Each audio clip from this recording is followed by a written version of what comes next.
Oi pessoal, a gente começa nosso módulo sobre geopolítica e agora especificamente alguns temas da atualidade. Tanto é que a gente vai conversar bastante hoje sobre Primavera Árabe e alguns dos seus desdobramentos, incluso a guerra na Síria, que está aí bastante na mídia, mas não só na mídia, né? Também na vida daquelas pessoas, daqueles refugiados e de todas as pessoas que sofrem com esse conflito. Veja, para a gente começar a definir tanto Primavera Árabe como todas as coisas que tem envolto disso, se eu estou falando de geografia, eu tenho que localizar, né? A Primavera Árabe aconteceu no mundo árabe, que é uma região do norte da África e do Oriente Médio. Lembrando que árabe é uma etnia e que no Oriente Médio nós temos o Irã, que não tem etnia árabe. No Irã nós temos os persas. Com exceção do Irã, o restante do Oriente Médio e do norte da África são árabes. Nós temos também no Oriente Médio uma outra exceção que eu lembrei agora, que é o Estado de Israel, né? Na verdade, nós temos judeus lá. Então lá nós temos três principais etnias, por assim dizer, os persas, os judeus e os árabes. O mundo árabe, portanto, está nessa região do mundo. O que acontece? A partir do Saara, nós temos a região subsaariana, onde a gente vai ter etnia ou etnias negras, né? Então nós temos a África branca e a África negra. A África branca é justamente o mundo árabe. Tendo a mesma etnia, falando a mesma língua, isso facilita muito. Claro que há diferenças de falar o árabe do Marrocos e da Somália, por exemplo, ou do Egito. É como o português brasileiro e o português de Portugal. Há palavras que são diferentes. Entretanto, o fato é que no escrito todo mundo se entende. Isso vai ser muito importante para a divulgação das informações da Primavera Árabe e até para estimular a primavera em outros locais, tá? Além disso, vocês sabem que, em termos de cultura árabe, nós temos uma ligação muito grande com a religião islâmica, que é uma das três religiões abraâmicas ou monoteístas. Abraâmicas porque o centro, o eixo, é Abraão, personagem que tem tanto no judaísmo, quanto no cristianismo, quanto no islamismo. Ele seria o pai, né? De Abraão para Isaac, nós temos toda a corrente que vai levar até Jesus e assim o cristianismo, e de Abraão para Ismael, que é o irmão de Isaac, obviamente, nós temos toda uma corrente que passa por Jesus também, mas por Maomé pelo fim. Já os judeus são aqueles que não acreditam no Novo Testamento, não acreditam nem em Jesus, nem em Maomé, em nenhuma dessas figuras, porque esperam ainda um libertador. Né? Esperam um libertador principalmente no quesito político, tudo bem? Então, os judeus acreditam na Torá, que seriam os 5 primeiros livros da nossa Bíblia cristã, né? Gênesis, Êxodo, Levítico, Números e Deuteronômio, o Pentateuco. Bom, já os muçulmanos, os islâmicos, além de Jesus, como os cristãos, acreditam que o último profeta é o profeta Maomé, que viveu de 510 a 632 nessa região da Península Arábica, tudo bem? E que teve a recitação do Corão através do anjo Gabriel. Então o anjo Gabriel, aquele mesmo da Bíblia, que você aprendeu na catequese, desceu do céu, segundo a tradição islâmica, e ditou as palavras para Maomé, que não sabia escrever, portanto ditou para os seus amigos e o livro foi escrito. Isso facilita no sentido de uma interpretação até mais extremista do Alcorão, porque o livro todo tem uma única linguagem, não é como a Bíblia, que tem vários gêneros inclusos, como poemas, como músicas, alguns textos quase ensaios, assim, e são mais de um idioma. Como o Corão é um único, a interpretação mais fundamentalista, mais extremista, acaba sendo facilitada. A gente sabe que o extremismo e o fundamentalismo, eles independem da religião, eles independem inclusive das coisas, né? As pessoas elas podem ser extremistas em qualquer situação. Bom, o Islã vai ser subdividido em duas vertentes. Porque quando Maomé morre em 632, fica a dúvida de quem vai seguir o califado que estava estabelecido na região da Arábia, né? Principalmente em Meca. E aí a divisão é entre o primo e o tio de Maomé, e também se seria uma questão hereditária ou uma questão de eleições para escolher o novo califa. Então o que acontece? A partir dessa divisão nós temos a outra subdivisão que vai surgir entre xiitas e sunitas. Então, não concordando com a sucessão de quem sucederia Maomé, surgem esses dois grupos. Os xiitas, dentro do islamismo, são uma minoria, porque correspondem a apenas 15%, entretanto, no Irã, elas são a maioria da população. Já os sunitas são a maioria dos muçulmanos do mundo, são 85%, eles se concentram bastante na região da Arábia Saudita. Até por isso, a Arábia Saudita e Irã têm uma treta considerável, tá? Claro que dentro dessas duas vertentes principais vão surgir um monte de vertente. É tipo a igreja evangélica no Brasil que surge um monte de vertente. Tem a presbiteriana, a cristã do Brasil, a batista, a metodista. É a mesma coisa, só que com nomes mais difíceis, como os arabistas, os alauítas, tudo bem? Surgem várias subdivisões aqui, perfeito? O que acontece? Este cenário a gente tem que entender também que vai acabar transpassando ou contaminando o olhar do mundo com relação ao árabe. Ao árabe muçulmano, ele sendo muçulmano ou não, ele está inserido nessa cultura.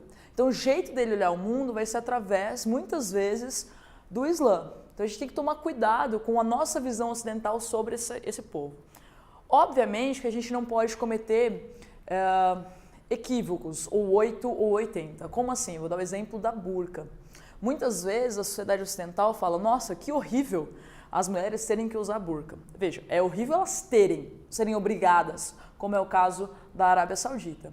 Mas é igualmente horrível em lugares como a França, elas não poderem. Então, nem 8 nem 80. É a liberdade e o liberalismo político, individual, que deveria ser pregado por nós, que somos aí, ou nos colocamos como grandes pensadores da democracia e da liberdade, seria por aí o caminho, tudo bem? Então, na verdade, a liberdade de escolha dessas mulheres deveria ser garantida. E não é nem na França, nem em alguns lugares dos Estados Unidos, nem na Arábia Saudita. País esse que recentemente permitiu as mulheres a dirigirem, porque realmente, né, para dirigir não pode ser mulher. Que, na verdade, a gente pode pensar que é uma medida, nossa, a Arábia Saudita está mudando, está mais feminista, está garantindo direitos. Na verdade, é que a Arábia Saudita percebeu que grande parte da sua população gasta 1/3 da renda em táxi para as mulheres se deslocarem e também com o mercado de trabalho e tal. Eles perceberam que isso era um gasto muito grande para as mulheres e que isso dinamizaria a economia em outros setores. E por isso, essa lei foi aprovada nos últimos dias. Veja, além dessa questão, eu preciso pensar o que estava acontecendo pré-Primavera Árabe. Primavera Árabe é um conjunto de protestos. Esse conjunto de protestos teve origem no cenário que foi o seguinte: governos autoritários. Por que eu não coloquei ditaduras? Porque tinha ditadura, mas tem monarquia também, como é o caso do Bahrein e do Iêmen. Tudo bem? Então, nesse sentido, eu tenho ditaduras e monarquias todas autoritárias, os governos autoritários. Além disso, um desenvolvimento econômico muito precário, em que 60% da população é jovem, e jovem que fez, uma boa parte fez universidade, mas com esse desenvolvimento econômico precário não tem a garantia do emprego, tem uma frustração. Além disso, esses jovens, eles têm internet e têm acesso à democracia ocidental, ao modo de vida ocidental, e portanto chama a atenção deles economicamente não estar muito bem, ao mesmo tempo não ter liberdade de protesto, de opinião, como era o caso anteriormente à Primavera Árabe. Aliado a isso, em 2008 tem uma crise econômica que vai atingir a Europa e essa crise vai diminuir o turismo. Aí você fala assim, Lineu, o turismo é um setor. Eu sei que você, quando vai passar férias, não pensa, que tal ir para o Marrocos hoje? Eu sei. Mas uma pessoa, um francês, um italiano, pensa isso, tá? O turismo na Tunísia, no Marrocos, no Egito, é uma atividade fundamental. E ela distribui renda. Você chega no aeroporto, compra uma camiseta, você vai num restaurante, você vai ficar num hotel, você vai fazer um passeio com uns camelos e vai pagar um dinheiro. Então isso vai distribuindo renda. Se a Europa está em crise, vou comprar arroz ou vou viajar? Entendeu? Então a população diminui a sua ida ao mundo árabe, diminuindo essa ida, o mundo árabe também perde renda. Além desse fato, tem um outro, que com a crise na Europa, muitas pessoas que trabalhavam lá e mandavam dinheiro, euros, para o mundo árabe, perdem os seus empregos. Já acabando com aquela falácia de que migrantes ou refugiados roubam vagas de trabalho, como é o discurso da extrema-direita europeia. Não, eles são os primeiros a serem mandados embora, tudo bem? Bom, esse era o cenário. Qual foi o estopim? Eu costumo dizer que é como se houvesse toda essa insatisfação como se fosse um gás em toda essa área.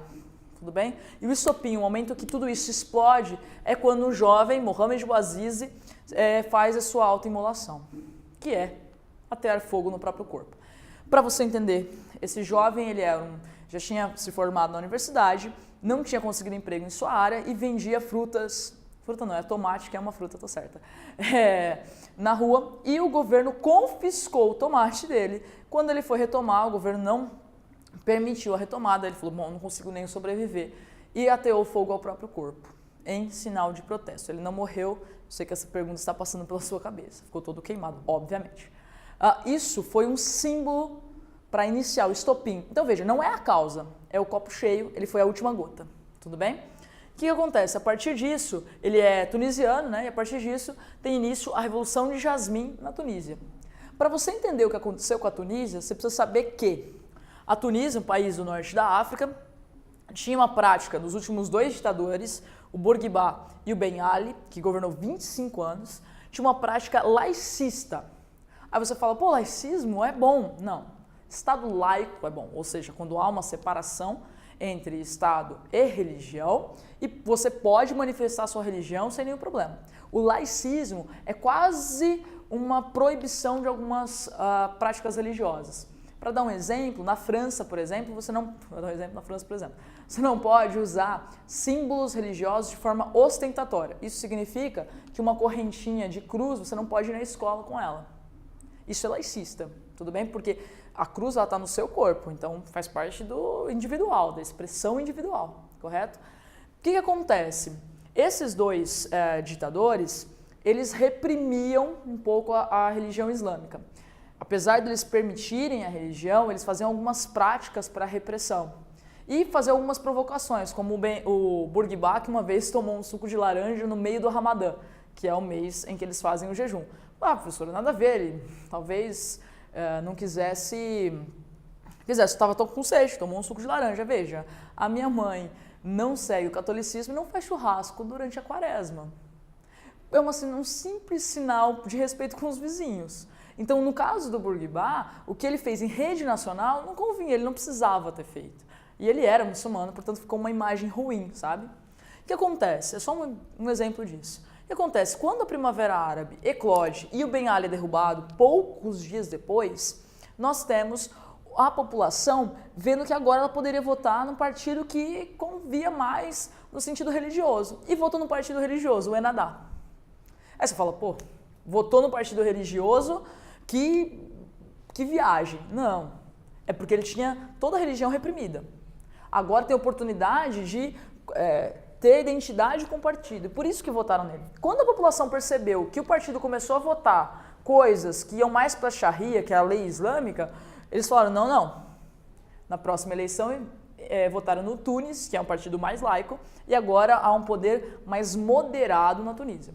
Apesar disso, o sentimento de caos acabou gerando um aumento do terrorismo na área, há uma célula do Estado Islâmico na Tunísia, e a população, aquela que não se sente mais representada por esse poder nem moderador, aquela que se sentiu um pouco traída, acaba se encantando, e já a gente fala mais sobre isso, se encantando com os ideais do Estado Islâmico e promovendo alguns ataques, como aquele que aconteceu na praia, né? O atirador entrou na praia e começou a matar todas as pessoas com uma metralhadora. Veja, essa situação da Tunísia, hoje muito melhor, tá? Do que já esteve um dia. Tem um documentário de 20 minutos no YouTube com legenda chamado As Cores da Contestação. É um documentário muito bom que vai mostrar o papel do grafite antes, que ele não existia, ele era apagado, e depois da Primavera Árabe. É muito interessante. Vai perceber que a primavera trouxe grandes benefícios à Tunísia, mas ainda há algumas dificuldades. Já na Líbia, né, nós temos, a Líbia também é um país do norte da África, nós temos o governante era o Gaddafi, Muammar Gaddafi, altamente contrário aos Estados Unidos, tudo bem? Para você entender, é como se fosse o Hugo Chávez, entendeu? Era altamente contrário aos Estados Unidos, não gostava dos Estados Unidos, não queria vender petróleo para os Estados Unidos. O que a OTAN, a Organização do Tratado Atlântico Norte, faz? A população está revoltada? Muito bem, vou dar dinheiro para essa população revoltada e vou matar o Gaddafi. Olha só, fizeram uma intervenção justamente para ter o controle depois. Só que eles deram dinheiro para um monte de rebelde que depois que o Gaddafi morreu, começaram a brigar entre si. Os militares fizeram uma transição e agora há dois governos estabelecidos. A Líbia está, portanto, dividida. O caos é tão grande atualmente que, para você ter noção, o presidente francês negociou um acordo de paz com as partes porque a situação está incontrolável. Tanto é que a Líbia é o grande porto de refugiados que vêm do continente africano, tudo bem, param na Líbia para tentar alcançar a Europa. E na Líbia, muitas vezes esses refugiados são tomados para si e vendidos. Há uma escravização moderna acontecendo hoje na Líbia. Várias das pessoas, elas vão como refugiados, eles são pegos ali pelos líbios, por alguns grupos, e falam que você só vai sair daqui se for escravo sexual, só vai sair daqui se trabalhar tanto tempo. Então, essa é uma situação que muito preocupa e que pouco aparece na mídia. Além disso, nós temos o Egito, que é considerado o coração do mundo árabe, e que tinha o governante Mubarak. Ele é derrubado, alguns dias também, posterior aos protestos de 2011, que aconteceram na Praça Tahrir. Só que a situação ela vai se desenvolvendo, né? O partido que vence a eleição é o Irmandade Muçulmana. Aí você fala, mas de novo, né? Estão votando de novo em partidos mais ligados ao islamismo. Esse partido, ele se declarou laico. Ele sempre se declarou laico, mas com preceitos do Islã político, que a gente fala.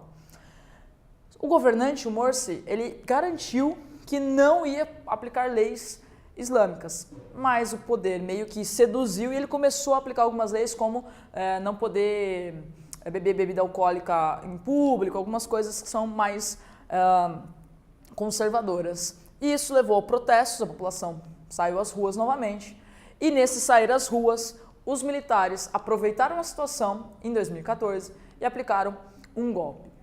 Esse golpe gerou o governo do militar Sisi, Abdel Sisi. Esse cara, ele hoje em dia está torturando jornalistas, está prendeu todo mundo da Irmandade Muçulmana, prendeu todo mundo que é contrário ao governo dele. E hoje a situação é muito complicada. Tanto é que nas notícias recentes, a população do Egito diz ter se arrependido, porque havia apenas a voz para gritar, mas não um plano para um Egito pós-Mubarak. Essa é a situação, esse ponto dos refugiados é muito bem marcado, que eu acho que pode aparecer nas provas. Essa questão ligada a votar em partidos mais islâmicos ou menos, também acho uma questão muito sensível. Além desses desdobramentos, nesses países, nós tivemos em outros locais, como no Bahrein, uma moderação das leis, tivemos alguns outros pontos, mas bem menores, nenhuma outra grande queda significativa. O grande resultado negativo da Primavera Árabe, e não por conta do protesto, não deixando o protesto levar a culpa por isso, é a guerra na Síria, que é o nosso tópico do próximo vídeo.